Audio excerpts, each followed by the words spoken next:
for me, what I see within myself that is really important on that note that I was just sharing is we have this idea of perfect, and when we see this like really put together, nice looking image that people present of themselves online on social media or whatever, we think like, well, people think like, okay, I have to look like that. I have to be like that if I want to have that life, right? I got to wake up at 5 in the morning and I got to go to the gym because that's what they're doing, right? I got to like exhaust myself and physically burn myself out and then be mentally and physically tired. And now I have to, and I got to drink protein shakes and I got to do the things and I got to juice fast today and I got to, and if my house doesn't look like their house, then I'm not going to have what they have, right? None of that shit matters unless you have the internal world Mm, yeah.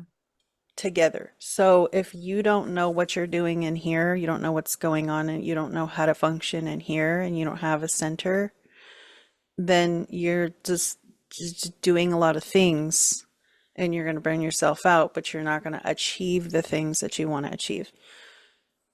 And secondly, when it comes to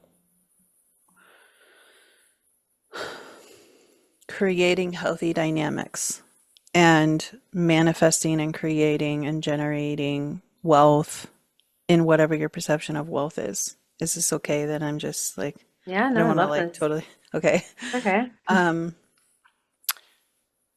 it is really, really crucial for, in my opinion and my guidance from my soul, Yeah. um, take it or leave it, to um, understand the core fundamentals of what does wealth look like to you. Right. Because you can be a guru in India and have and sit in the dirt all day and have fruits delivered to you by the other vendors in the market and bread and honey and you don't really have to pay for living because you're seen as special, so you have this special treatment and they take care of you and you don't really ever have to worry about any of that stuff. For them, that's wealth. Right. In America, often wealth is seen as the more money you have, the more things you have, the nicer house you have, the nicer cars you have, the nice designer things that cost a lot of money, and you have that whatever air of wealth that the materialistic look of all of it. That's wealthy for a lot of people. So perception is so important when it comes to what wealthy looks like for you.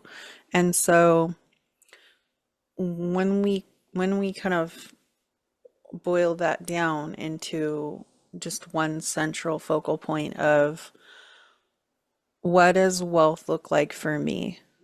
Mm-hmm. And for a mom, that might just be a house that she can afford and enough money to be able to pay for things for her and her kids and not have to stress about bills and have a car that runs good and everything's taken care of, and that's fine. She can afford groceries. She doesn't have to stress over it. She might not have a ton of money, but she's okay, you know.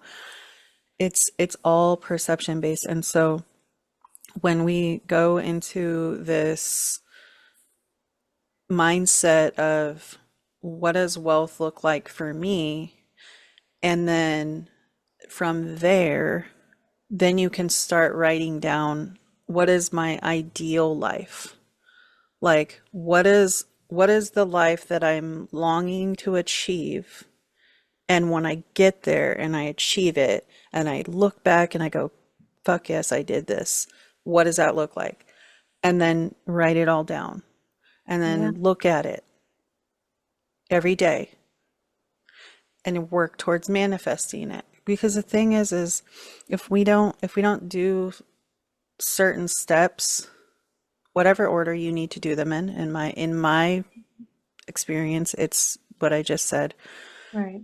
come to a place where you have a centeredness within yourself and you have a flow for what's good for you each day. Figure out what wealth looks like for you and then write it down and then start working on those goals and figuring out a plan. Okay, if my goal is to have a house that's paid off, how can I realistically achieve that goal? How much money do I have to make? What do I have to have as a down payment? Where do I need to look to research that? Who can I talk to? Who can I ask questions? All these things. So this is what, from my experience, this is where I'm at now, is getting really, really real with the process of how can I actually realistically achieve wealth and what that looks like to me. Yeah. Well, one thing that I would also add to that is, a lot of the times I do think we set our sights a little low. So when you were speaking and you're like, oh, this is enough, I don't know, I'm very of the mindset that a lot of people have like a little bit of covert shame around money or A wealth or things lot. like that, when really like a lot of the people I meet have this like massive energy and this bigger mission. And wealth is a part of that. Like I can speak for myself that um, it's multifaceted for me, and I think there's like layers of wealth that I intend to get to. Hmm. But the first one being, yes, of course, like beautiful home, massage, like I need massages and first class flights and like really delicious food because I'm here like channeling and serving people, and when I'm like so well nourished, everything is just better. So Hmm. why not? Like, why not be the most nourished? And then there's other layers too of like what I want to see change in the world. So I really would like to see, for me personally, I get really passionate about mental health. I'd really like to privately fund uh, free mental health care facilities, especially peer-run places. Hell Yeah. yeah. And I'm I all know about it. people who I know people who've successfully done that with government funding and things like that, but you can't always rely on that, Right. obviously. So for me, I'm like, what does it take to get there? So yeah, I kind of I do what you're saying in terms of like kind of these shorter term goals, and then I also have this like longer vision. But yeah, every step of the way, you also have to look at, okay, like structurally, how do I get there? So, Hmm. jumping from like 0 to 10,000 a month and 10,000 to 20,000 a month, it's like structurally certain things have to change, certain things in your mindset in terms of like what you think is up here on a pedestal versus like what's normal and realistic can change Getting as well. comfortable with it. Yeah, getting comfortable with it. And then it's like, okay, well, 20,000 a month is not the version of me who's, you know, continuously flying first class and funding multiple health clinics. So Yeah. then from there, it's going to have to be like reassessed. But I'm also not like totally planning that out yet. It's like, let me be here now. Hmm. Because especially when you're making money from a skill, I do feel like part of that process is just getting better at that skill and then learning how to scale it. So it's like, Yeah. okay, first we're getting really good at this and like changing people's lives, and then we're learning like how do I impact more and more people and essentially add more and more value to the world. Right. I'm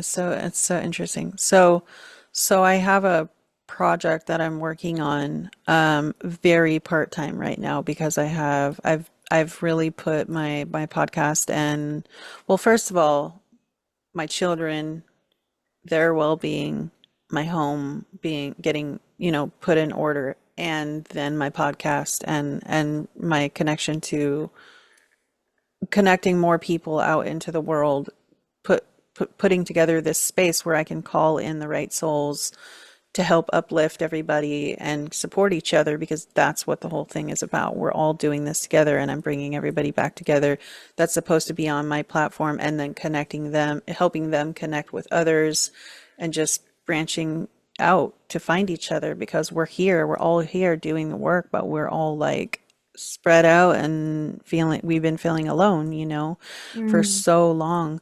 So I've been working part time on this project, and I'm working on using all of my background, my skills, and my abilities, my knowledge, etc., to create a my own form of trauma release and somatic therapy, and it's combining ancient with my shamanist knowledge and wisdom with my master healer knowledge and experience, all of the above, goddess, priestess, etc., etc. But I'm not calling it all of that. I'm Right. I'm calling it Asha, trauma and somatic release. Because Asha means hope in Sanskrit, and hope is my middle name. So, and so this project that I'm working on is meant to, and it's not about money for me. It's not about none of that. It's about creating a culmination of bringing mind, body, spirit back together in the mental health community Mm, and putting it out into the world. I just got chills. And putting it in the hands of the psychologists, the psychiatrists, the counselors, everybody under the sun that's doing the mental health work, yeah. and giving them actual tools in order for them to work their clients and patients through these processes that will inevitably come up. So when things look like psychosis or look like schizophrenia or look like certain things, maybe it's not. Maybe it's that they're having trauma release because you're working them through their traumas, and things come up and they get triggered, and it can trigger them into certain things. This is the step-by-step guide on how you can help work them through that. But it's first including their first part of their training is they have to go through it first. Yeah. And Yeah. then when they get through it, they then have the experience of, and they're going to have to journal, they're going to have to share their experiences, they're going to have to step, speak up on what are your experiences? What did you feel when you went through that? It was hard, wasn't it? This is how you're going to work through it. Because there's too many counselors out there, and psychiatrists, etc., that are not armed with how to help when these things come up, and these things are a natural consequence of or rippling effect of when trauma comes up. It's gonna happen. This is how you Mm. walk your client through. So my goal with in impacting the mental health community, one of my biggest goals so far is to create this and leave this in the world, because I really hope to impact on a bigger scale the mental health community. And Mm. then secondly, I would love for me to be able to help bring meditation in schools in Oh, that'd be America. amazing. That'd be so good. We need all of Yes. everything you're creating. This makes me more curious too about like if you wouldn't mind telling me more about like your background and how you learned these things and like where this all comes from for you. So, um, yeah, give me a second. Yeah. Put your seatbelts on. Okay. Strap in. Get ready for this story. Hmm. Okay. So, let me, oop, hold on, let me make sure my son's okay. Yeah. And I will,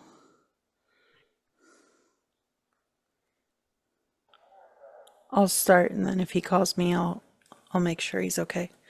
Yeah. So, well, um, so specifically with mental health stuff. Or I guess just like I'm curious about, your shamanic background or the different tools that you mentioned, just like how you kind of came to do all of this. So, ever since I was a little girl, I've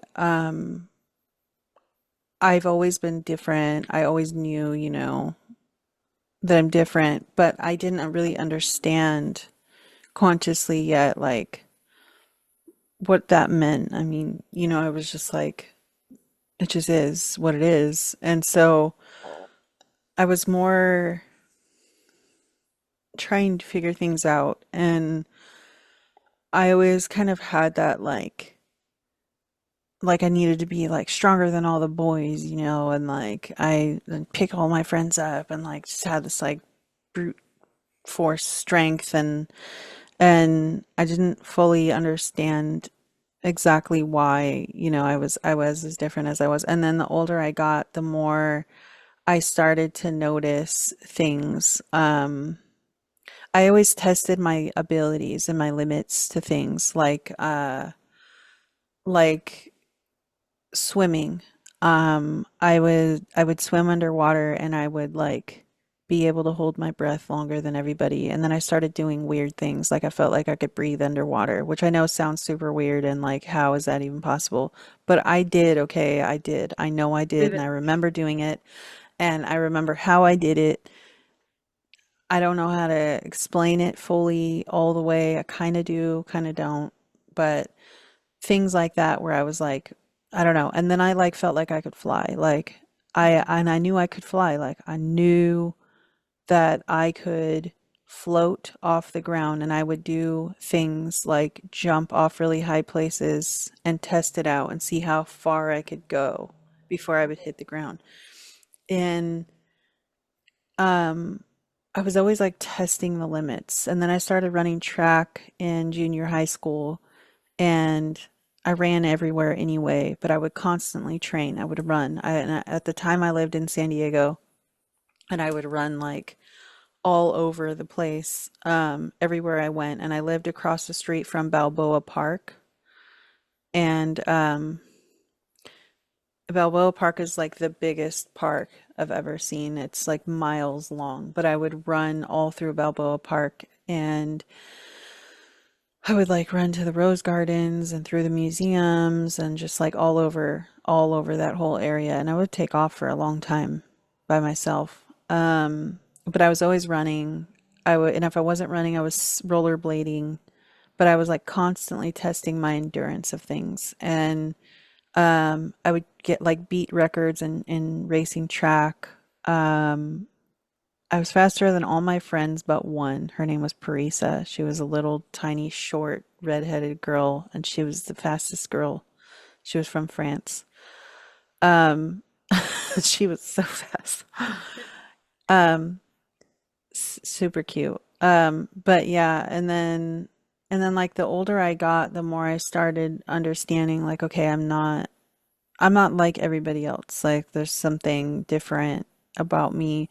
And then and I'm just abbreviating, but then a lot of trauma happened. A lot of trauma, like so much.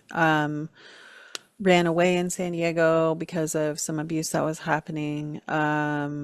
Really crazy, like not good things happened. That really like pushed me like into a halfway out of my body experience because I was like super traumatized and I didn't really know like how to process or mentally, emotionally, physically like accept a lot of things that happen. I was just kind of like in a halfway purgatory type state of like just didn't want to be in the body but couldn't leave the body kind of thing. Um, that really ushered me into a deep, um, what looked like a psychosis for a long time, but rather just couldn't process so much trauma and so much like what felt like really terrible things that happened.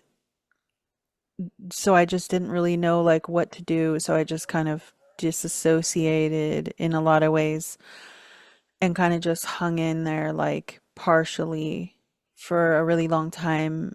And tried to go through high school, couldn't really function the way that they wanted me to, rebelled really super hard to where I was just like, no, like fuck all this. I don't want to be doing this. I don't want fuck school. I don't care about any of that. Um, and I kept running away because the abuse kept happening. Um, I wasn't being given understanding or real love. It was just more like go to counseling, figure it out, go to school, do your job. That's it. And I, in my nature of my soul, was like, absolutely not. That's not at all what I feel like I should be doing. And because it just nothing, after so much happens, you're just like, what is all of this? Like, what are we even doing? Um, and so I ended up, I did go to counseling. I mean, I did all the things. I tried to go to school, kept getting in trouble, ended up in juvenile hall, Mm. repeatedly because of being a runaway, ran away because I was being abused. Um, then I ended up with my oldest son, the one that just called me, his biological father. His biological father was 32. I was 17. Mm. And sorry, one second.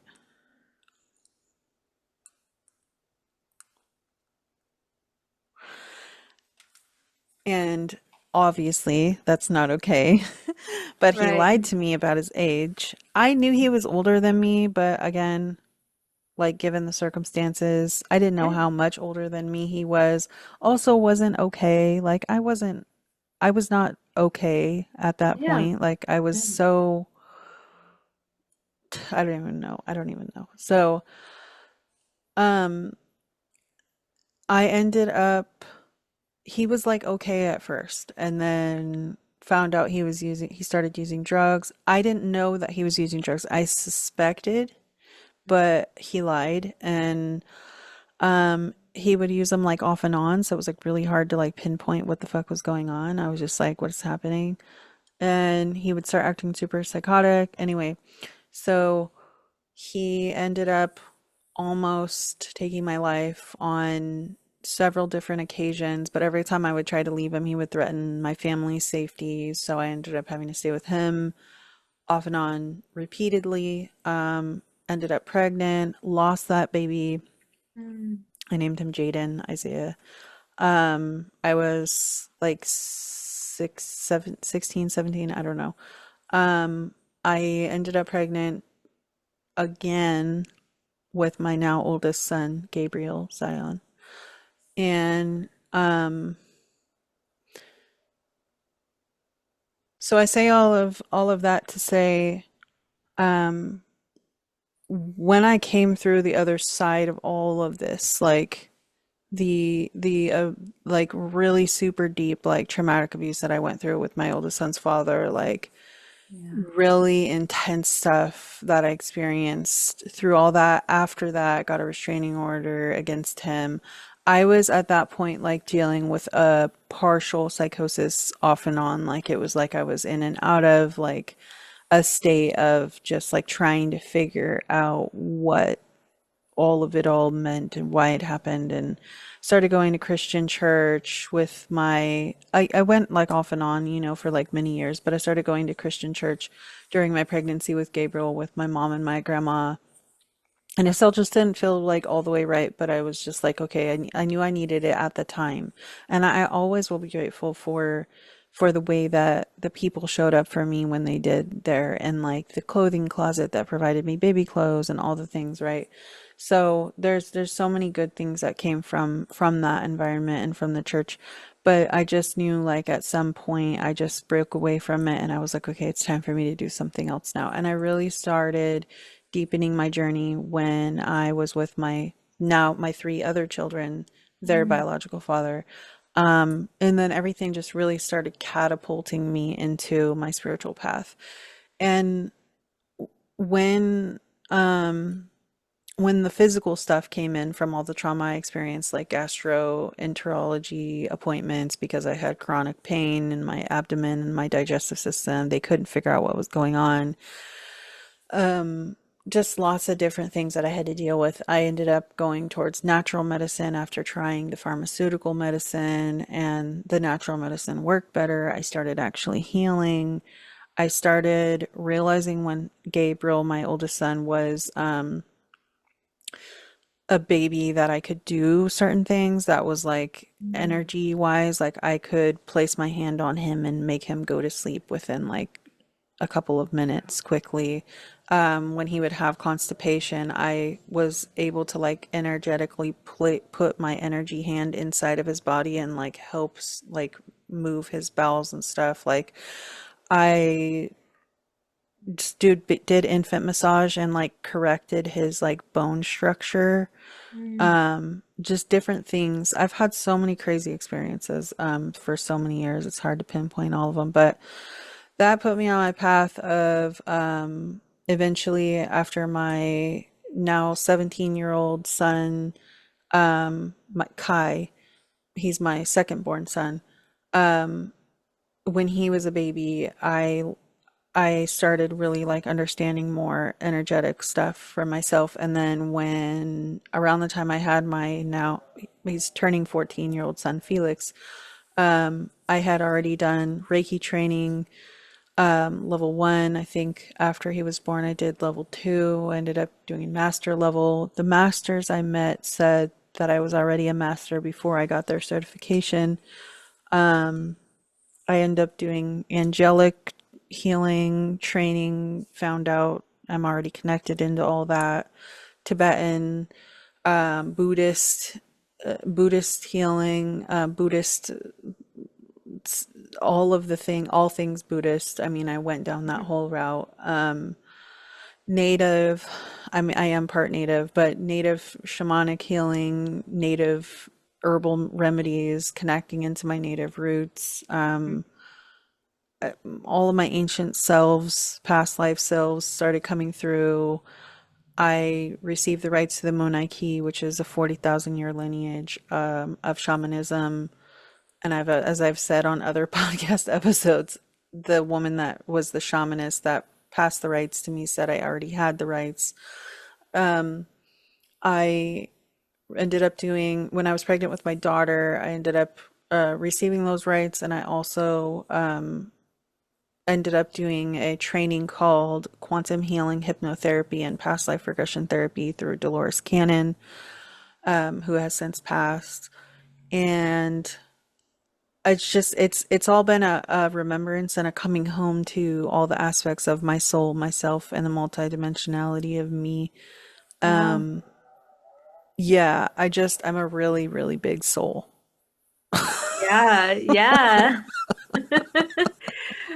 I love that. That's amazing. Yeah. Yeah, thank you. Yeah, there's a lot of things, a lot of aspects, a lot of reasons, but I would say those for some of the things that I shared in the beginning, those were like the slingshot, put me in So a cannon, shoot me out of the cannon. what life did for you. So are you just doing this podcast or are you like working with people? Are you doing these healing sessions?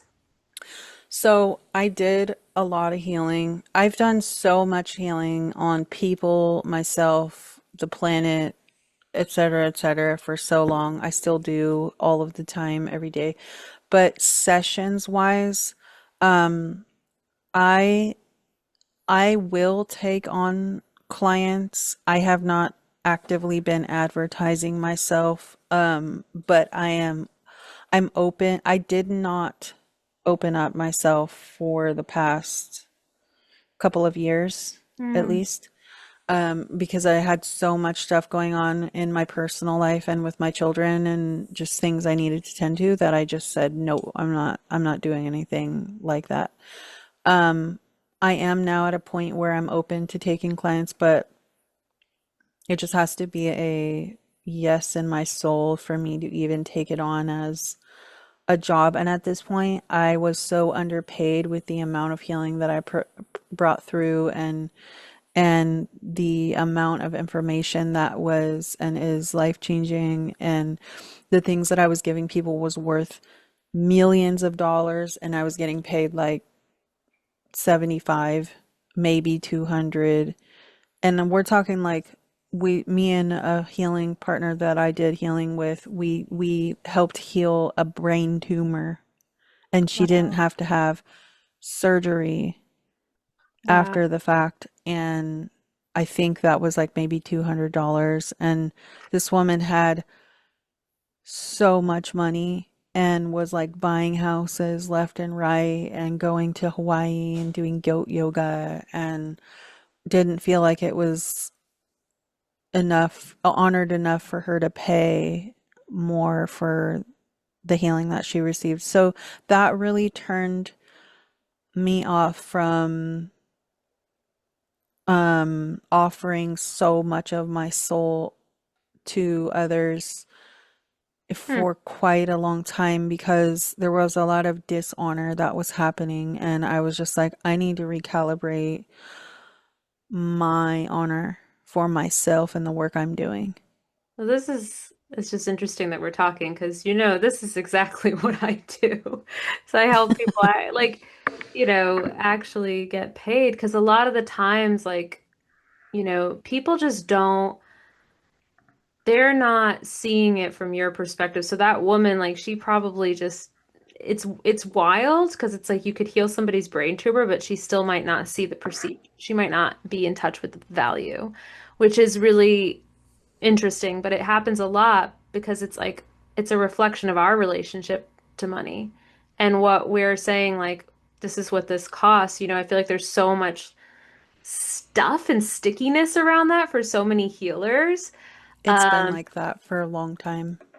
Yeah, and it's not that I think where a lot of people, what a lot of people don't seem to realize, or like people that I've come across, is that you really can have intentional offerings that are tens of thousands of dollars, and that doesn't mean you never help anyone for free, or that you never, Hmm. or that you don't also have things that serve the masses, but that that's coming from a place of overflow and that's coming from a place of desire rather than, you know, your gifts could like change thousands of people's lives, but not if you're burnt out, which I think is what you realized really quickly when people weren't paying It you. was for so many years. I was burnt out for so many years from doing so much healing and helping so many people and not having anything in return. I want to say something because my soul really wants me to say this, and this is for everybody that sees this, and it's going to piss some people off, and I don't care. Great. The people that say, and this is from my higher self, okay? The people that say, oh, you're a true healer because you do it for free and you don't ask for money. No, okay? No, shove that.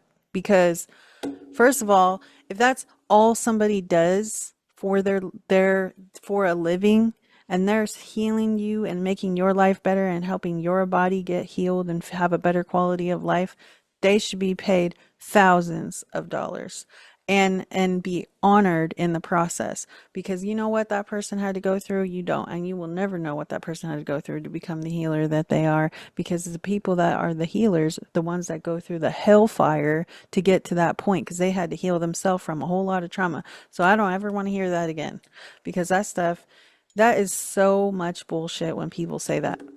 It's so annoying. You're a Yeah. true healer because you don't ask for money.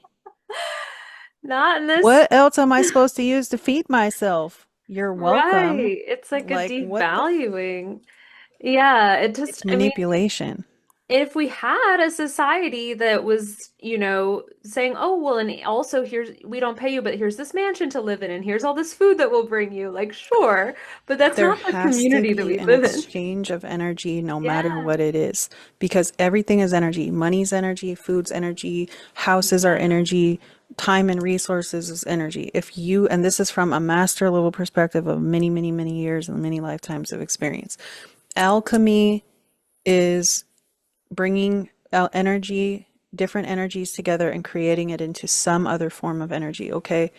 Healing is a transference of, in one form or another, I channel this energy into my literal physical vessel and I channel it through you. And oftentimes we feel the shit you're going through while we're helping you heal it. And then we then have to clear it from ourself and our vessel so we don't accidentally take on your shit. And we're exhausted most of the time after doing these sessions because it's so much work for our bodies to go through this huge energetic transmission of energy.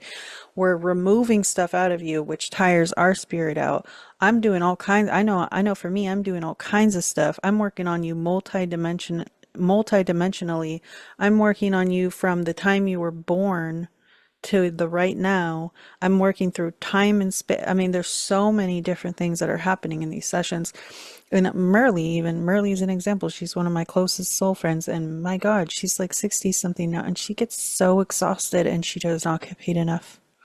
And I'm just like, you're literally, and she still deals with the guilt, still Mm, deals with the guilt. And I'm like, no, no, I honestly feel like no. it's like a brainwashing of our It is. society or It's something. manipulation. It And is manipulation. people thinking money is bad or evil or wrong or whatever, and so it can't be for the healer. And then this ends up happening. And yeah, I get Yeah, very but fired who's the up about people it. that wanted us to think the money was evil?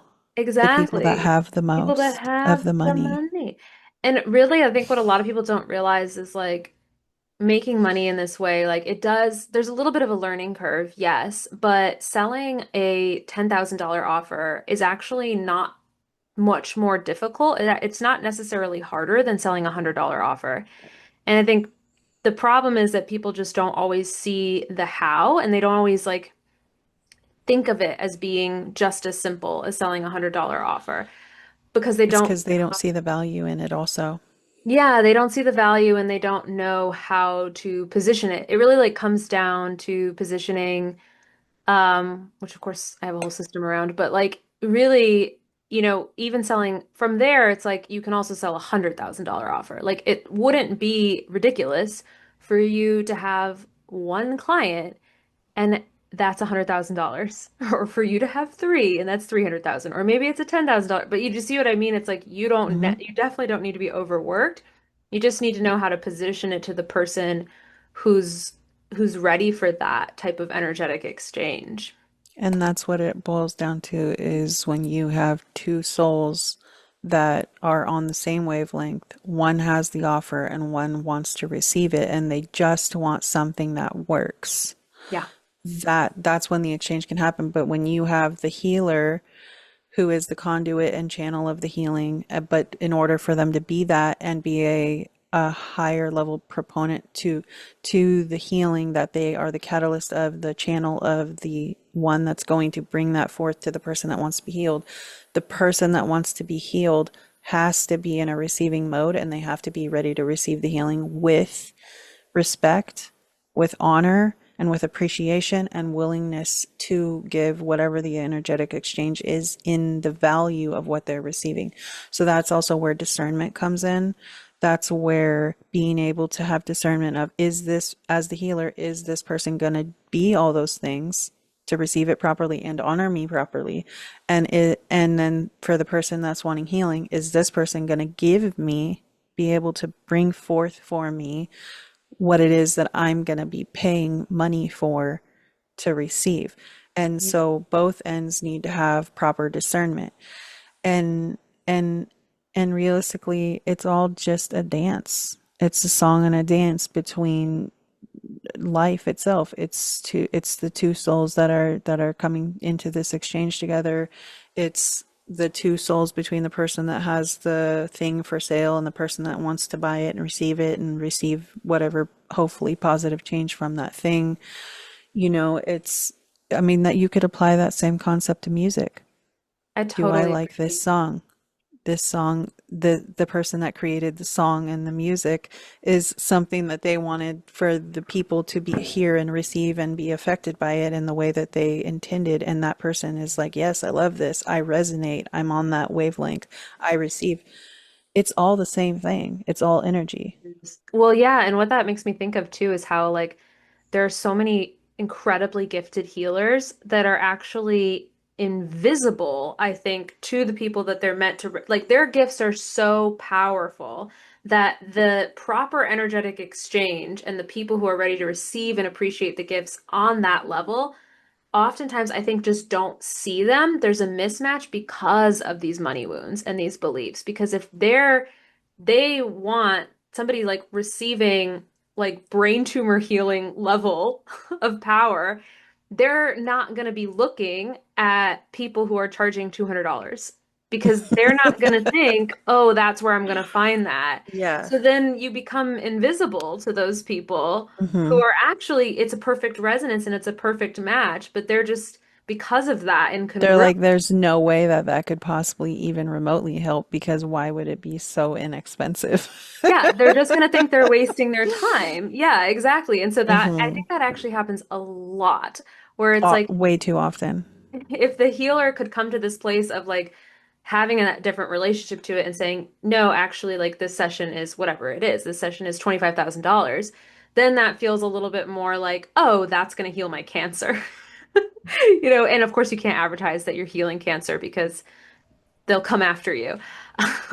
But, you can still position properly to the people who are looking for that level of value.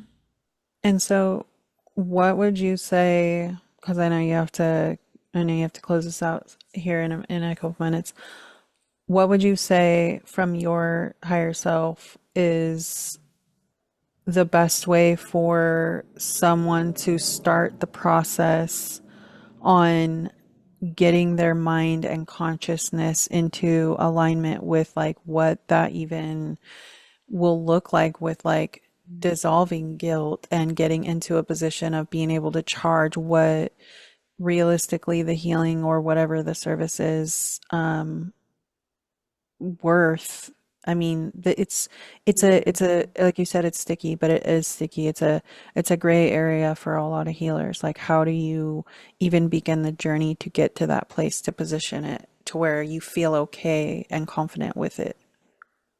Great question. Yes. Well, I'm going to lay some things out. And also with the caveat that I do think a lot of times you're going to need help. Like people don't do this alone usually because we're very prone to just kind of going back into our old way of thinking. And so when you Yes. hire somebody, or you get yourself into a different room, you get around people who are thinking differently and who are moving differently, and it starts to become normalized. And so that's part of it. But there's other ways to normalize it as well. So, I mean, there's the simple, like, just kind of writing and reflecting and being like, yes, there's people who are searching for this, who are literally looking for this. They're looking for Right. me right now. Um, there's subliminals as a little added something or other to help. But a lot of what I like to do with people is come into the body and whenever they're make it really simple, like whenever there's resistance, whenever there's kind of like, oh, like that's uncomfortable or that feels weird, I like to go to that and say, okay, Hmm. well, what is the feeling there? Can I listen to it? What does it have to say? Can I validate that feeling? Every time there's some kind of tension of like, I can't do that or that's Hmm. icky, whatever, it's always related to one of the three core wounds in my experience, which is safety, belonging, or self-worthiness, right? Shame, that kind of thing. So you kind of have to identify like, well, what am I deeply needing here? Do I need to feel safe? Do I need to feel loved? Do I need attention?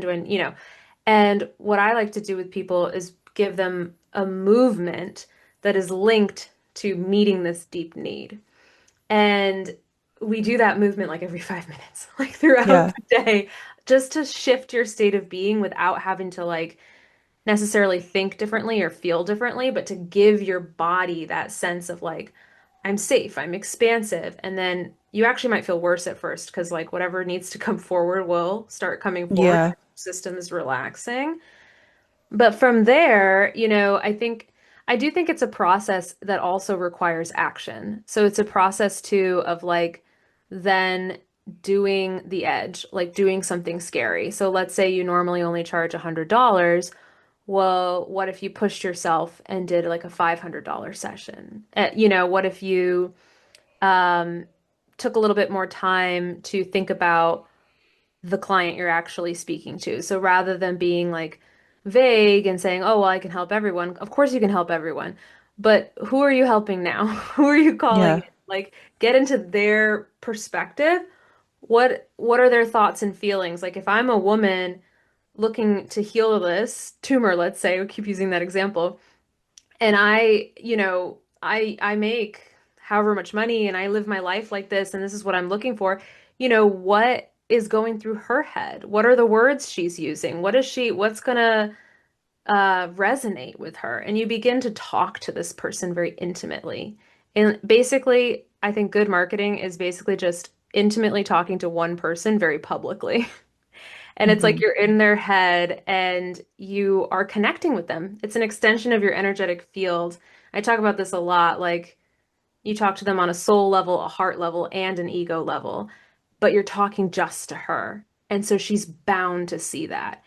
And Yeah. when the price is in alignment, and I think you get to go slow with pricing. I think you get to just like increase, like, okay, and now I sold it for 500, and now I sold it for 1,000, and now I sold it for 10,000, and so on. And I feel like having options is always also good for me anyway, is like having things being accessible. So like I intend on teaching yoga for free on YouTube. Yeah. And I'm not going to charge anything for it. I'm literally just going to put full sessions on YouTube and I'm going to literally just have that be a gift for all the specifically my target audience is going to be the moms and the women that like just don't have the time, energy, or resources to go to a yoga studio and commit to that. A lot of moms cannot even leave the house because they don't even have proper support or feel safe to leave their kids with anybody. So that's one thing that like is going to be an accessible thing for free for me that I want to give for free. And then like, obviously have the in between. I mean, we have the free, but then we have the like, okay, if somebody really needs one-on-one guidance, I'm willing to do that, but it's going to have to be like this much time for this much money. And then if you want more of my time, it's going to be a lot that's coming in for you. So that needs to be charged. We need to have a higher price on that. When you can afford that, or whoever can already, then we'll jump to that one and so on and so forth. But I feel like for me, because I know what it feels like so intimately to go through the experience of having like to work from having no money or very little money to, getting into better and better positions financially. Now I'm just like, okay, I have a deeper level of appreciation for that. Yeah, I like to think of it as like the value is free and then you pay. It's like some other coach made this analogy, but it made sense to me where she had talked about how it's like getting on a plane and the plane is going to the same place and everybody's going to the same destination, but some people have first class tickets and like, but we're all going, like we're all Yeah, going on the same trip. And I think that that is a good way to look at it because even what you're describing, like free value, free videos, like that actually can also support these sales.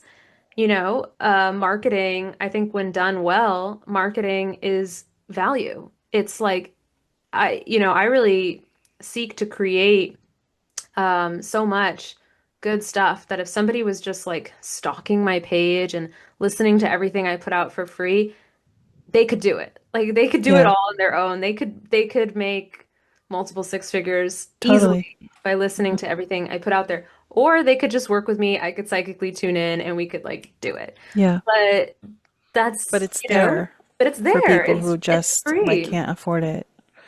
It's always it's there. And a lot of that is also like, what can we do to kind of wake people up to realizing like because the mind is like a lot of times filtering stuff. So if you put like all the value just out there, people Hmm. might not see it. So it also then becomes a game of, you know, storytelling and really bringing people in because if you just like throw them genius value with no like context, they might not. Yeah.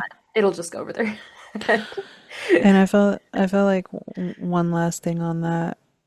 for today I'll say is the people that get it just get it, and they'll feel it, and they'll feel the truth and the resonance to what your soul is bringing forth or what's coming through you from, a higher level, and they're just gonna know, they're just gonna feel that feeling. Their soul's gonna say, okay, we need to listen to this person. So even if you do drop like a ton of really amazing life-changing knowledge in one video, and one group of people hears it and is just like overwhelmed by it, or not hearing all of it, or not understanding it, it's just because they're not meant to. But it's definitely important to keep letting it flow, even in moments where you're like, oh, I'm kind of giving like too much here. Yeah, If it's meant to come through, I would just say just let it, because you never know who you're helping. that's definitely true. That's definitely, yeah. I love that you said that. I I'll add one little thing because I know I have to Yeah. wrap up, No, you're but good. You're good. I did a audio the other day for this group thing I was running, and I left like a 40-minute audio, and I was like, that was the audio. That was like the master class of life. Like you could just listen to this and it will change your entire life. And it's funny because it didn't get the response I was expecting. Because people were like, oh, okay, cool. But it didn't seem, I could tell it didn't really land. And They weren't you ready. know, yeah. And part of me was criticizing myself because I was like, well, I didn't really use storytelling. I made too many points. But it's interesting that you said that because, yeah, one of the women in the group is like, that audio changed my life. I've She's the listened to one. it 10 times already. I can't stop listening to I it. just got chills too. Literally on my arms, my legs, Yes. because that's exactly it. There's gonna be groups where they're not gonna get it. They're not supposed to get it yet. But the Right. ones that are supposed to, they're gonna fucking, please give me whatever you can, because I need it. They're just gonna find you. They're gonna take every little bit they can, because again, like you said, they're looking for you. There are people right now that are looking for us, that desperately need what we have to give, teach, speak on, share. And it and I told myself years ago, and I'm hearing the message again, and I even was told by someone who was really special to me. It was in like 2019, I think it was right before the campfires happened, or right after they happened. His name is Leo Jones. He said, Jessica, you have such an important gift to give this world, and you are you're going to sin against your own soul if you don't do it. Mm. And he said, right now, there are people, and there will be people in the future that need you. And if you don't do what you're supposed to do, they're never going to find you, and they're never going to have your help. You have to do what you're here to do. You can't be scared. You can't let anything stop you. And I've really carried those words with me for so long, and in different ways, and they've come to me in different ways, and I just remind myself, and I'm reminded by other, people, if you do not allow yourself to just flow it out and let your soul speak and let the divine flow through you and just give to the world whatever you're here to give, it's like you're literally just holding on to a gift, and it never gets to be opened, and it never gets to be Mm. experienced. And it's that whole essence of like, don't let the music die inside of you. I'm just like, I'm so determined to not let that happen at this point. Yes. Good. Yes. Ooh, I'm excited to witness your journey. Thank I you. want to see you shine and put it all out there, and I want to like, Likewise. And yeah, thank you. I'm getting amazing. chills. Yeah, me too. I'm so glad that we did this and got to know Me each too. other. Yeah, Yeah, I actually, I would love to talk to you more whenever we have some time. absolutely. Well, you know where to find me. We've Yeah. got each other on threads, and yeah. Thank you for this very much. You. All right. Have a beautiful rest of your day. You too. I appreciate you. All right. Have a good rest of your day too. And to everybody out there, just remember, Just remember what I said and remember your gift Mm. is waiting for someone to open it, and if you don't present it to the world, they're never going to receive you. So whatever you need to do with that information. Put your gifts out there is what it sounds like. That's what you need to do with that information. We're all waiting for you to put your gifts out there. All right. Thank you so much. All right. Bye. I'll talk to you later.